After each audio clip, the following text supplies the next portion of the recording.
All right, so let's get started. So last time we were looking at probability and some basic notions of probability, but the main thing I wanted to talk about that time was more about random variables, right? Because what we are going to do now is look at machine learning methods which treat data as random variables, right? So data that is being generated from some distribution, right? So it has some probability associated with it. And the way to model those is via what we call random variables. So random variables are entities that can take any value defined over a possible set with some certain probabilities, right? So the main thing that we looked at was a general random variable, right? So we also looked at some basic laws of probability. So things like all probabilities should sum up to 1. No probability can be greater than 0, of course. It has to be between 0 and 1. Other thing is the notion of chain rule, sum rule, joint probabilities, and Bayes rule, right? So we looked at all of these. These are all probability concepts and nothing to do with random variables yet. But then we defined something called a random variable, which was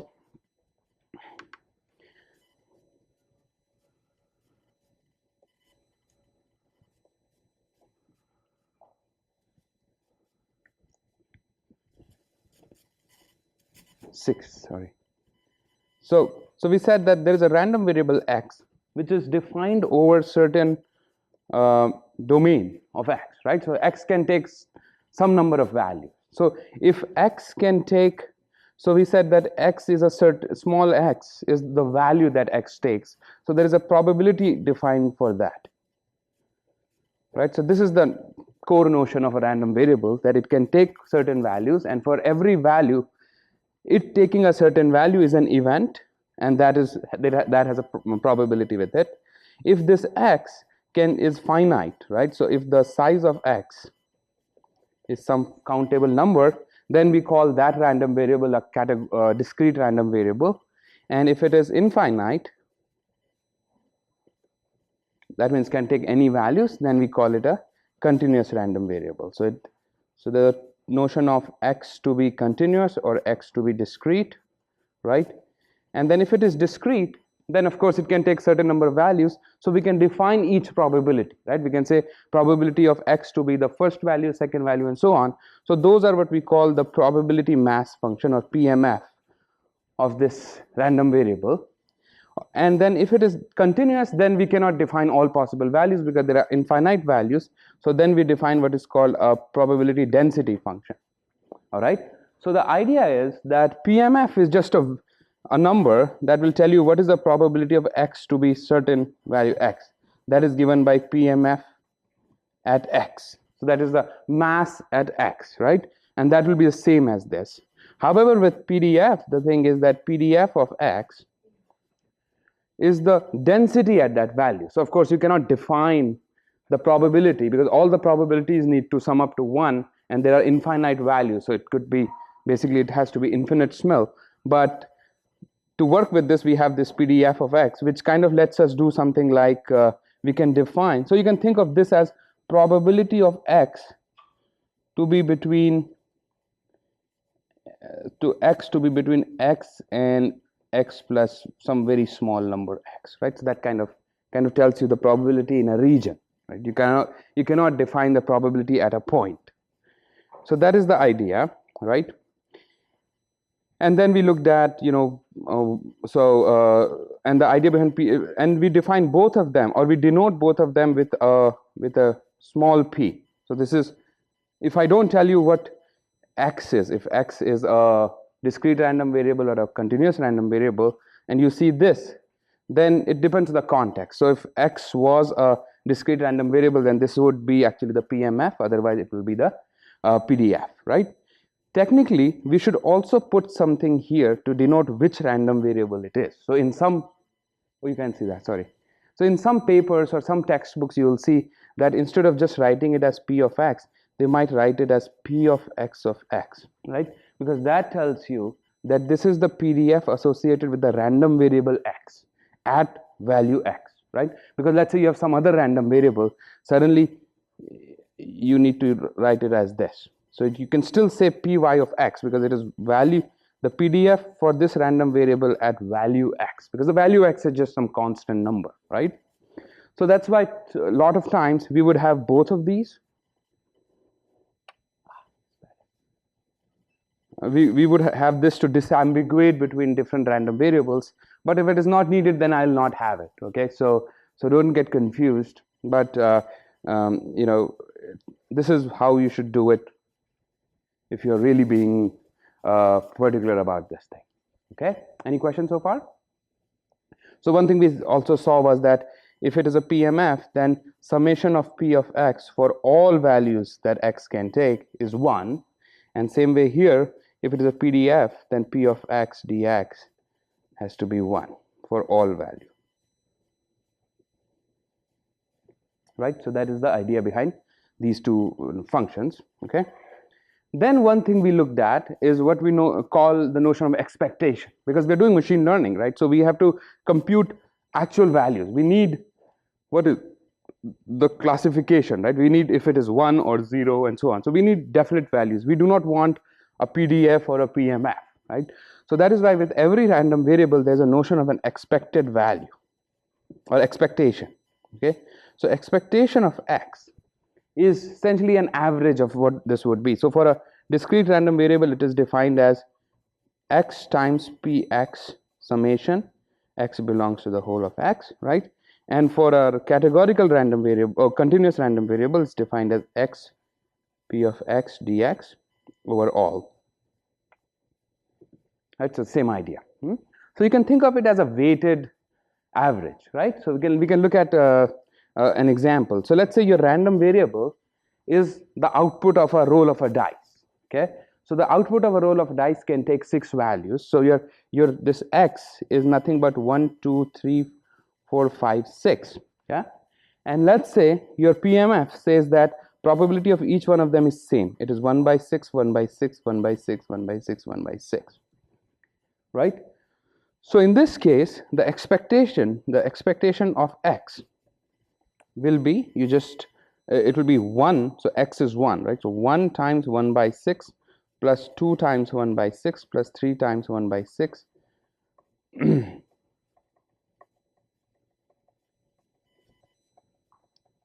right? And if you sum it up, it will be equal to 3.5.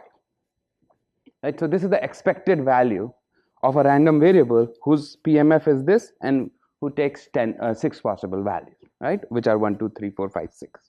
And the same thing you can define over here as well if you have a continuous PDF. Okay. Now another thing that I talked about last time, which is pretty much to the very end, was that you can define expectation not only for the random variable but any function of the random variable. So let's say if you have a function f of x, which is just takes the x and produces something, you can compute the expectation of this as well, and the formula is very similar. So it is for let's talk about discrete first. So it is summation f of x p of x for all x, right? So let's say your f of x for this dice example was f of x is just 2x, right? So it's whatever is x, it's twice of that, right? So then your expected value of that would be nothing but, so it will be f of 1, it takes 6 values, so f of 1 will be 2 times probability of 1, that is 1 by 6, plus f of 2 would be 4 times 1 by 6, and then so on. So you can compute that, right? So it's pretty simple. Same thing will be defined for continuous case, where it will just be f of x p of x d of x, just a mathematical expression. All right, any questions so far? All right, so one particular type of expectation is very interesting, and we'll come across. So there are two very important ones. Of course, one is just the expectation of x. So this is also known as sometimes the mean of x, right? Because this is sort of the central value for x. So, and a lot of times we define this using a Greek letter mu. So this is often used a lot, because this kind, if you think about it, that is it's also called the first moment of this random variable, right? This is the one statistic that you can tell about this distribution. See, this distribution is defined using this PMF, right? But if you want one value, then expectation of that is a nice value, right? Same thing over here as well. So that is one important one. The other one is the expectation of x minus mu square. Okay, so mu, of course, is the E of x, right? So you can also think of this as expectation of x minus expectation of x minus expectation of x square, right? So this is also a function of x, right? So you can compute the expectation. So if you think about it, what this is saying is how much does x vary around the mean? So this is and a square of that, because we want just the magnitude. So this value is also referred to as the variance of x. Okay, sometimes we just call it var of x. So var of x is nothing but the expectation of x minus the expectation of x squared, right? And we'll come across this over and over again. So in statistics, square root of this is also called standard deviation of x, right? Because that is how much x deviates from the mean. All right, so this is just, okay. And you know, in general, I could give you any expression which is a function of x, and you should be able to derive what E of f of x will be. And the way to do that is that there are certain rules about expectations, and these are rules which can be easily derived, and if you spend some time, you should be able to do that. That's not part of this course. I won't go through that much, but I'll just tell you the rules nevertheless here, right? So expectation of a constant value is just c, right? That's easy to see, because expectation of c, and you know, there's another thing with expectation, just like I said with PDF, is in many papers you will see, or many textbooks, there's a subscript of x here to tell you which random variable are we talking about. A lot of times it is clear from the context, but if you want to be really particular, you should have that as well. So let's say there is some random variable x, right? So expected value of c will just be c p of x summation, right? And since c doesn't depend on x, c can come outside, so it will be c summation of p of x, and summation of p of x will be 1, so expectation of c will just be c, right? So that's easy. Then there are some other rules as well. One important one is this, that it sort of opens up a summation. So summation of two things would just be summation of the expectations of the individual random variables, right? So let's look at this one, right? This is interesting. So x and y are two different random variables, okay? So the expected value of x plus y will be expected value of x plus expected value of y. But this expected value would take the probability of x, right? So it will be x px summation, whereas this would take the probability of y, because this is a different random variable. So this is where you have to be careful. So this is where, if we had that notation, it would have been a slightly less ambiguous. But remember that whenever you're computing the expectation of something, you need to take the probability of whatever is inside to compute. All right. Then there are certain other rules as well. All of this. There's another interesting expectation when you have two different random variables is the covariance. So how much do they depend on each other, right? So that's called cov of x of y, and the formula for this, that is here. So covariance of x comma y is nothing but expected value of both of them together minus expected value of x times expected value of y, right? So, and right, and then there is another one that we'll come across maybe 5 or 6 weeks later, which is called Jensen's inequality. So Jensen's inequality is a typical mathematical result, right? I don't know if you're familiar with that, but if you have any convex function, what Jensen's inequality says is that if you have any convex function, it looks like this, right? So the idea is that if you take any 2 points on this curve and you join them, then any value here will be greater than the actual function value, right? So that's called the Jensen's inequality, because it's convex, right? So it's always going to be inside. So which means that value on this line at some value x will be greater than the actual f of x. So this is f of x, and this is the value of x of the line at this, right? But in probability, it's defined like this. So if you have some random variable x, right, and if phi of x is some convex function of x, which means that this form, then phi of expected value of x will always be less than equal to expected value of phi of x. So at this moment, you don't have to really understand it that much. I'll revisit it later, but I'm just putting it here because it forms part of properties of expectation. Any questions so far? All right. So that is all expectation. All right. So now we come to, okay, how do we define these distributions? So is there only one distribution, or are there many distributions, right? Of course, one thing we have seen is that there are two types of random variable, one which are discrete and one which are continuous. So there need to be two different types of distribution, that's for sure, right? Now, what is a distribution? So distribution tells you how the PMF or the PDF of that random variable looks like, okay? So they model different types of random variables. So we will look at a few of them. So in the case of discrete, there are many random variables that you might be familiar with, things like binomial, right? So what is a binomial distribution?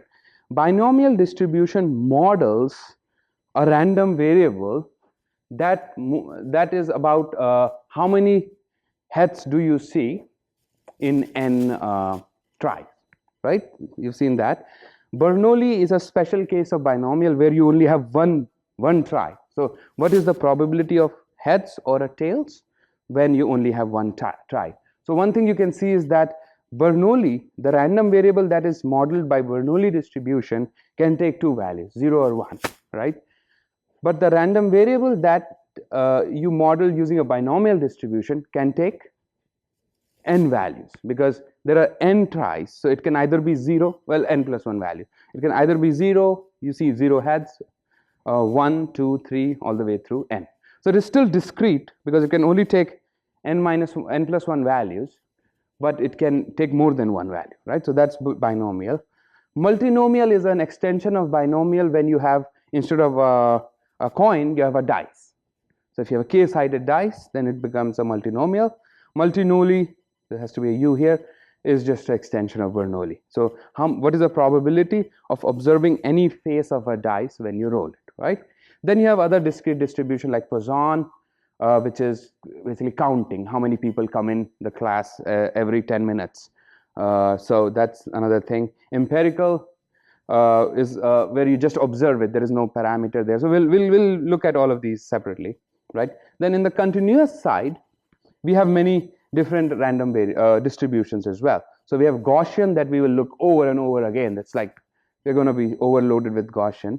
But then there are others as well, Laplace, gamma. So what is the difference across these distributions, right? So difference is how they define the PDF, okay? So for Gaussian, the PDF, so remember the PDF is a function of x, right? So it has some form.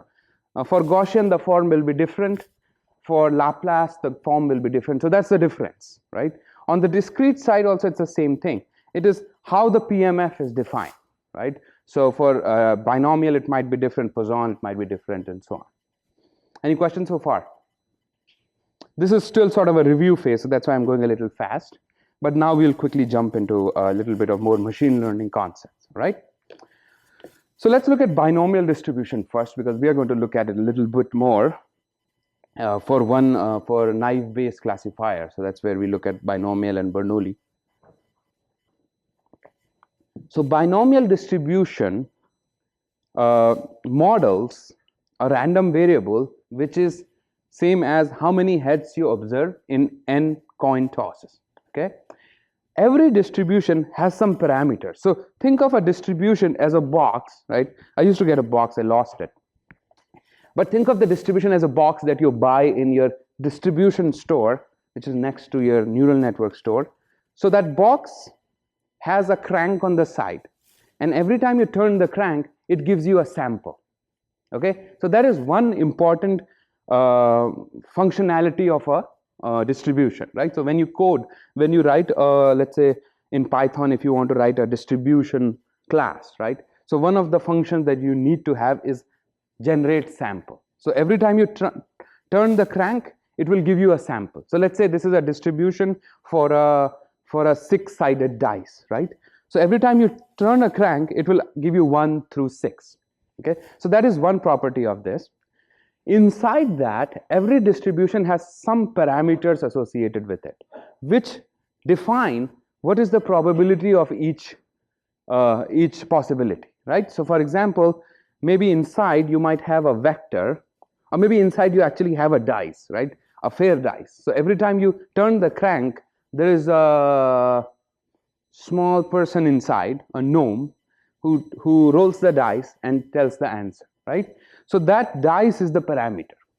Maybe for a different box, the dice might be weighted, right? Which means that it might give more 6s than 1s. So then the weight parameter is different there, right? So every distribution has some parameters. So whenever you look at a distribution, you need to ask a bunch of questions. First thing you need to ask is, what is the sample it generates? Okay, what is the domain of this sample space? And then what are the different possibilities? Then the next thing you want to understand is what are the parameters associated with it, right? So the parameters you can think of are the knobs that you can turn to get different values out, okay? And then of course, what is the probability mass function, which is basically a function that connects the parameters to the probability of each possibility, right? So for binomial distribution, there are two parameters, n defines how many tries you do, and theta, which is the probability of each heads, right? And then we can denote this x as bin or binomial of n comma theta, okay? So you can have a binomial distribution which is bin of 5 comma 0.5, which will tell you what is the probability of observing, or how many heads would you observe if you roll a dice 5 times, or if you toss a coin 5 times, and each toss has a probability of heads of 0.5, right? That will be that. And then this is the probability mass function, which will give you the probability of each possibility, right? That's the function of a probability mass function. So what that is essentially this. So you can think of this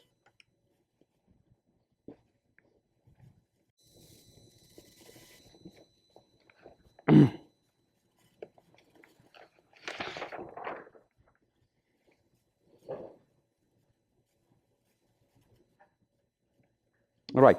So we're talking about binomial. So PMF, if you remember, is P of x, right? For binomial, it is defined as binomial of x given n comma theta. In fact, in the slides, I use k instead of x, but that doesn't matter, which is the same as writing n choose k. Well, let's use k then. So P of k here, n choose k, theta to the power k, 1 minus theta, n minus k. So this is the actual value, actual probability for each possibility, right? So for example, if n was 4, that means you always roll 4 times or toss 4 times, and the theta was 0.2, that means the probability of observing heads in each trial is 0.2, then the probability of, remember, 0, right? Because n, now you can take till 5 values. So probability of 0 will be 4 choose 0, 0.2 to the power 0, 1 minus 0.2 to the power 4 minus 0, right? So you can compute it, 1.8 to the power 4, right? That's probability of 0. Then probability of 1 will be 4 choose 1, 0.2, 1 minus 0.2, and so on, right? So you can actually so this is the PMF, which is given by that function, right? So if you tomorrow come up with a new distribution, right, then the thing that you need to define are what are the parameters of the distribution and what is the PMF. Right now we are talking about discrete, so that's why PMF. If you come up with a new continuous distribution, then you need to come up with a PDF, right? So we'll look at that later. All right. Another thing that you can see is that there is a notion of a Bernoulli distribution in which n is equal to 1. So there's only one try, right? So how many heads will you get if you just toss the coin 1? So of course it can take only two values, 0 or 1. You can find 0 heads or 1 head, and in that case your P of k, right, becomes just, because your n is always 1, right, so that part goes away, so it is just theta, theta of k. So P of 0 is theta of 0, oh sorry, theta of k 1 minus theta of 1 minus k, right. So P of 0, probability of observing 0 heads will be 1 minus theta, and probability of observing 1 head will be theta. So that is the idea. So it's just a simple generalization or specification of binomial. Any questions? All right, so this is fairly easy to understand. Then of course multinomial is a generalization, as I said. So instead of a coin we have a dice. So it simulates a k-sided dice, right?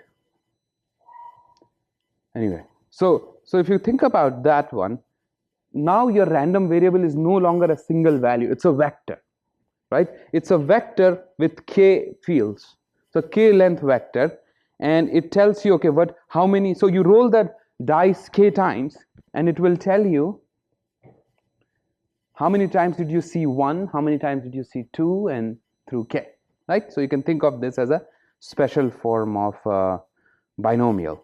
Again, the parameters are still 2, n and theta. N is the number of times you roll the dice, and theta is the probability. So theta is actually a vector now. It's no longer a number, because theta encapsulates what is the probability of observing each face in a single roll. And then this is the PMF of that. So again, there's a mathematical formulation which is a function of your parameters and the input, right? And then there's also multinomial, which is sort of Bernoulli's cousin. All right, now let's look at one very important continuous distribution, which is called Gaussian distribution. Now a Gaussian distribution has two parameters, mu and sigma, okay? And there is, of course, these mean something, but for now just assume that these are some parameters associated with this Gaussian distribution, and this is the PDF of a Gaussian distribution. You should know this by heart, right?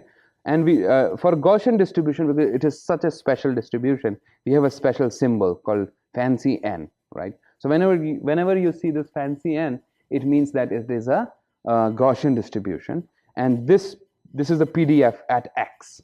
So what is the PDF of this distribution at x is defined using this, all right? So if you go back and in Python or whatever language, you actually plot it from minus infinity to positive infinity, you will see that the PDF looks like this. So it's also known as a bell curve, right?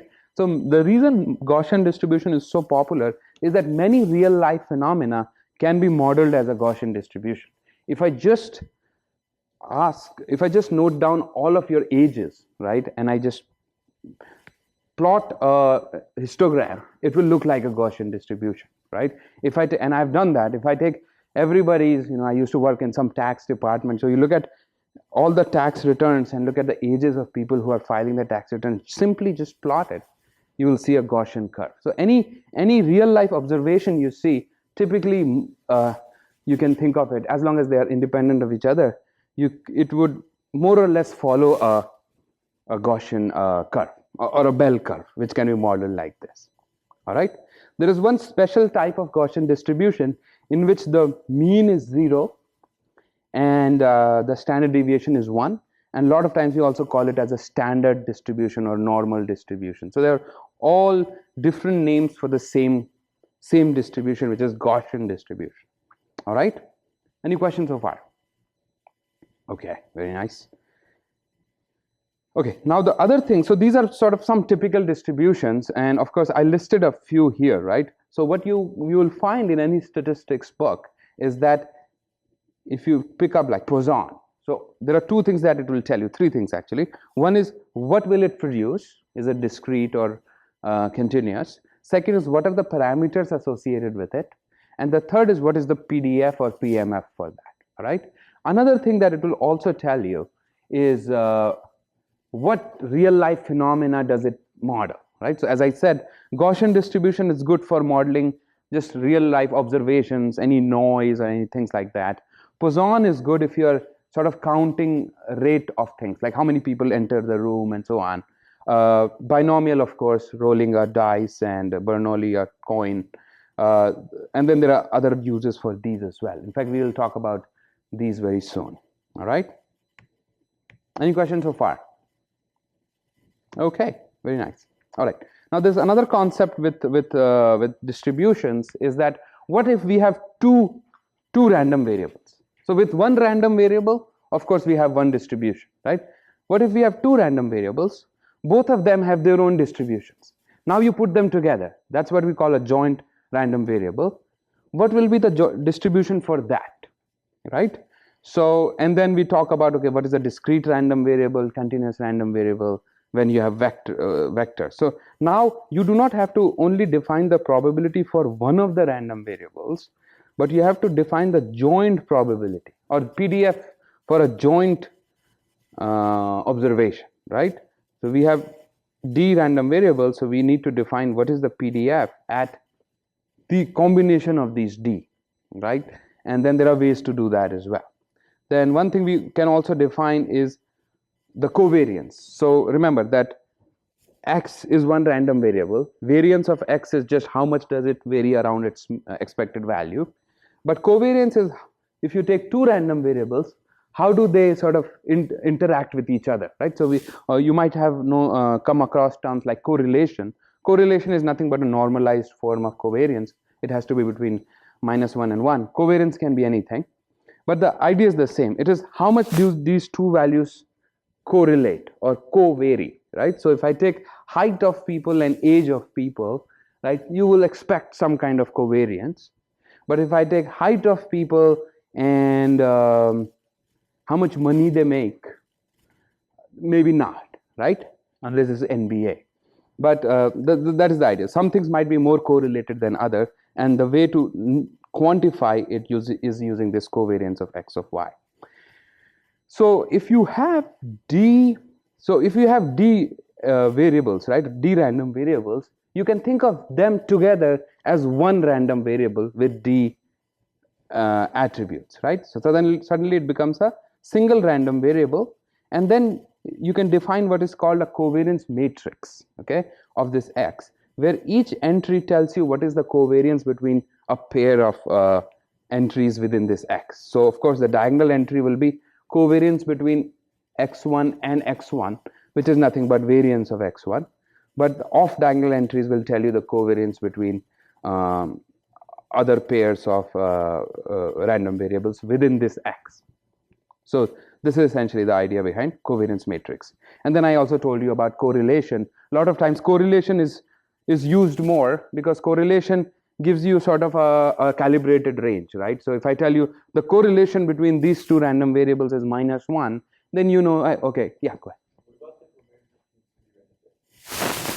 So covariance between three random, so that's a good question. So you can define covariance between three random variables, right? So the function the expression would still be that e of x1 comma x2 comma x3 minus e of x1. So you can compute that, but in normal statistics they don't use that much. In fact, I wouldn't call it covariance anymore. It might be, I don't know, trivariance or something, right?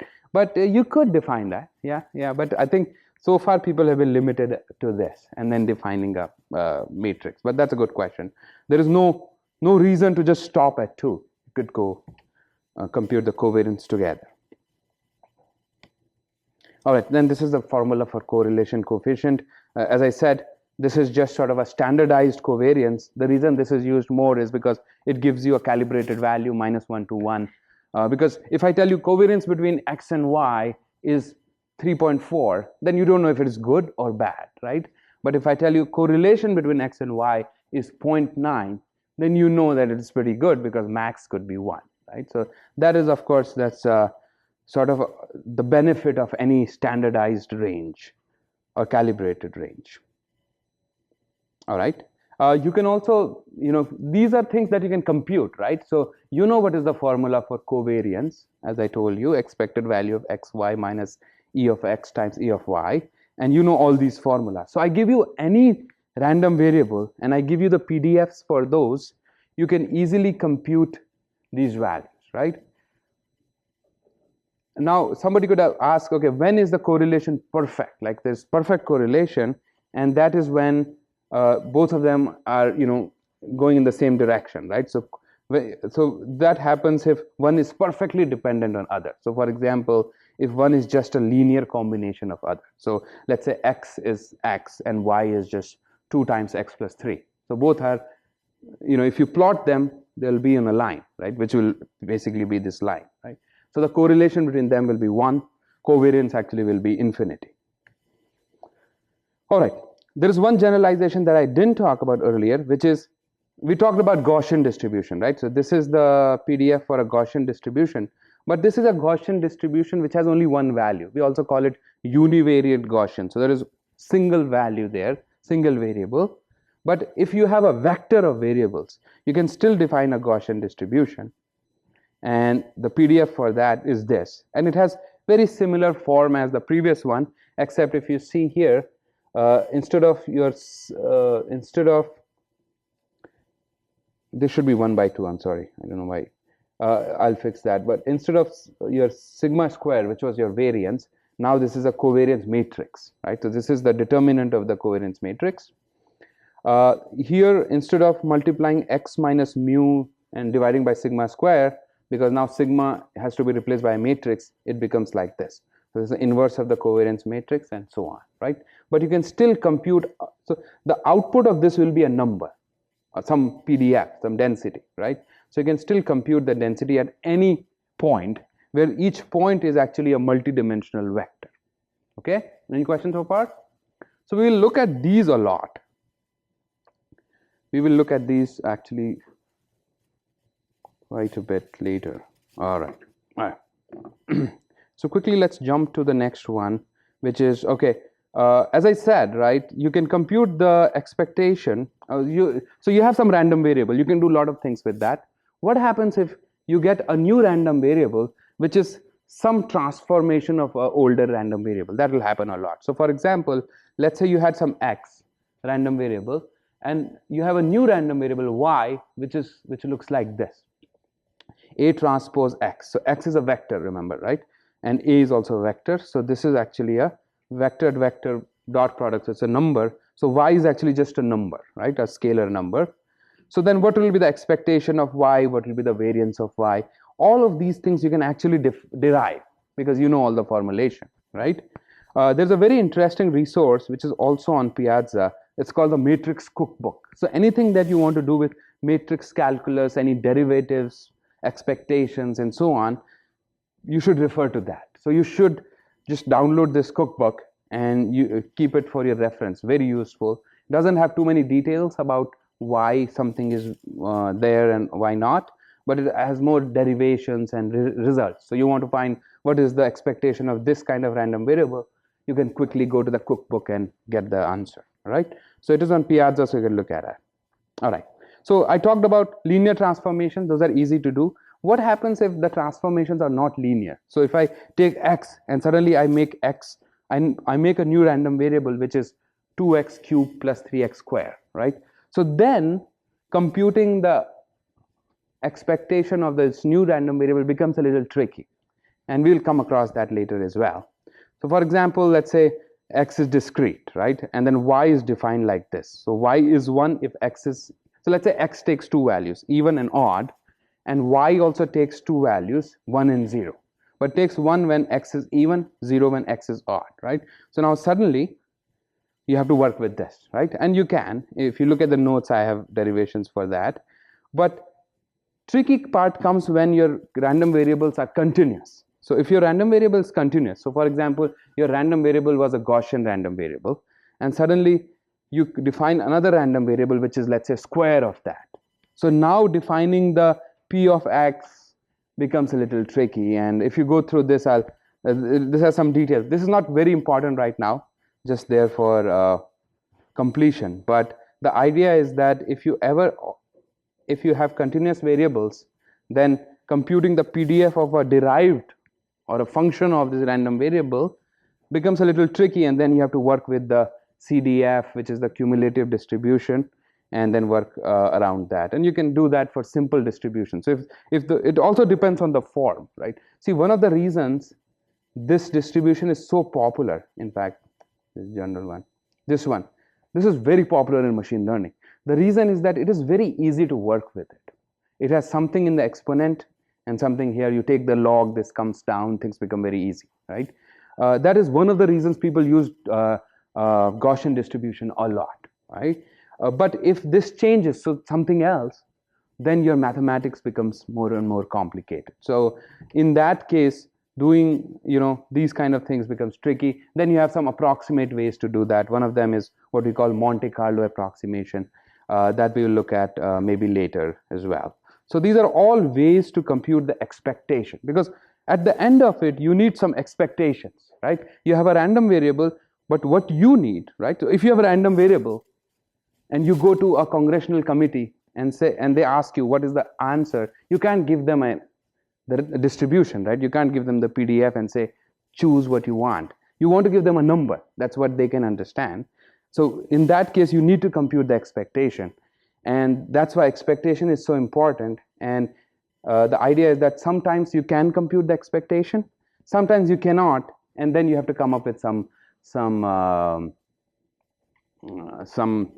approximate ways. So Monte Carlo is one, and then we'll look at others as well. So this is still sort of very overview-ish lecture. Any questions so far? All right, so I'm guessing that you are getting the sense of this. Then in the next class, we are actually going to start, I want to do this, but that's fine. We are going to look at the actual machine learning concept. So the idea is that if I give you some observations, right, I want you to learn the parameters of that distribution, right? So that is the machine learning problem that we are going to look at from next class onwards, all right? Okay, so I'll see you on Wednesday. Thank you very much.